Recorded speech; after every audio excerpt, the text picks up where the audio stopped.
ముఖ్యమంత్రి రేవంత్ రెడ్డి సర్కారు పనితీరుపై టీపీసీసీ సీక్రెట్ సర్వే చేయించిందా? ప్రజాభిప్రాయం ఎలా ఉంది? ప్రభుత్వానికి ప్రజలు ఎన్ని మార్కులు వేశారు? ఏ అంశాలు కలిసొచ్చాయి? వ్యతిరేకంగా మారిన ఇష్యూస్ ఏంటి? విపక్షాల పరిస్థితి ఎలా ఉంది? కాంగ్రెస్ సర్కార్ నెక్స్ట్ స్టెప్ ఏంటి? ఇలాంటి విషయాలపై ఇన్సైడ్ స్టోరీ.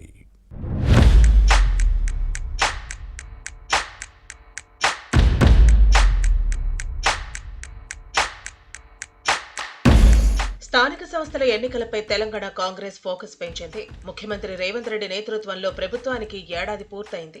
హస్తం పార్టీ సర్కార్ పట్ల ప్రజలు ఏమనుకుంటున్నారు, సానుకూల అభిప్రాయం ఉందా లేదా అన్న అంశాలను తెలుసుకునేందుకు సీక్రెట్ సర్వే చేయించినట్టు సమాచారం.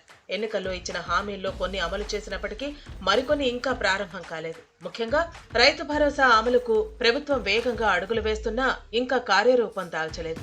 ఈ పరిస్థితుల్లో స్థానిక సంస్థల ఎన్నికలకు వెళితే ఎలా ఉంటుంది, కాంగ్రెస్ ను ప్రజలు ఆదరిస్తున్నారా లేదా అన్న అంశాలపై టీపీసీసీ నిర్వహించిన రహస్య సర్వే నివేదిక ఇటీవల అందిందని టాక్.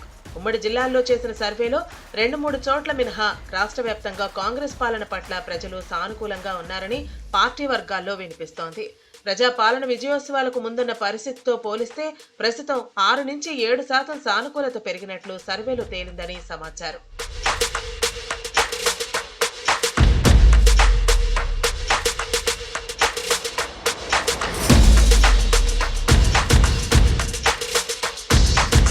కాంగ్రెస్ ప్రభుత్వ పనితీరు ఎలా ఉందన్న ప్రశ్నలతో పాటు ప్రతిపక్షాలు చేస్తున్న ఆరోపణలు, విమర్శలపైన ప్రజాభిప్రాయం సేకరించారు. బీఆర్ఎస్ చేస్తున్న విమర్శల ప్రభావం హైదరాబాద్ లోని కొన్ని ప్రాంతాలకే పరిమితమైందట. జిల్లాల్లో అంతగా లేదని కాంగ్రెస్ సర్కిల్స్ లో వినిపిస్తోంది.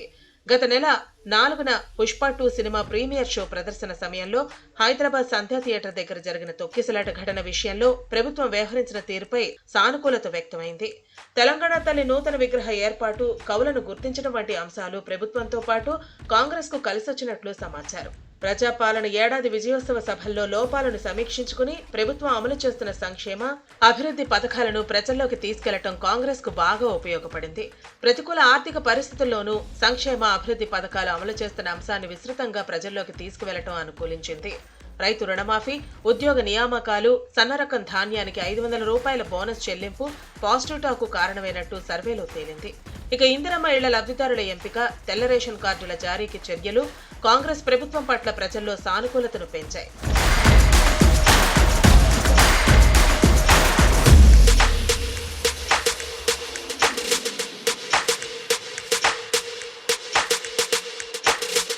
హైదరాబాద్ లో చెరువులు, కుంటలు, నాలాల పరిరక్షణకు, హైడ్రా కూల్చివేతలు, మూసీ ప్రక్షాళనకు ఇళ్ల తొలగింపు వంటి అంశాలతో భాగ్యనగరంలో కొంత డ్యామేజ్ జరిగింది. అయితే వీటిపై జిల్లాల్లో సానుకూలత వ్యక్తమైందని సమాచారం. రుణమాఫీపై విపక్షాలు చేసిన ఆరోపణలను ప్రజలు నమ్మలేదట. ఈ అంశాలను రాజకీయ లబ్ధి కోసం బీఆర్ఎస్ వాడుకుందన్న ప్రజాభిప్రాయం వ్యక్తమైంది. ఇటీవల జరిగిన శాసనసభ సమావేశాల్లో అన్ని విషయాలపై ప్రభుత్వం వివరణ ఇవ్వడంతో పాజిటివ్ టాక్ వచ్చింది.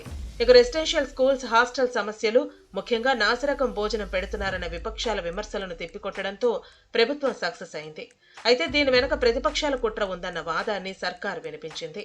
కానీ దాన్ని నిరూపించలేకపోయిందనే అభిప్రాయం సర్వేలో వ్యక్తమైంది.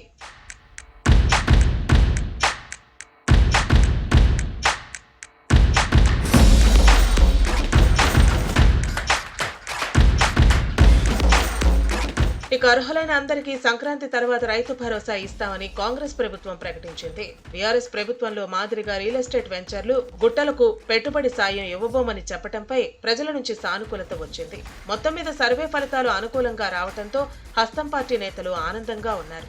దీంతో కొత్త సంవత్సరంలో మరింత ఉత్సాహంగా పనిచేసి స్థానిక సంస్థల ఎన్నికల్లో సత్తా చాటాలని తెలంగాణ కాంగ్రెస్ భావిస్తోంది.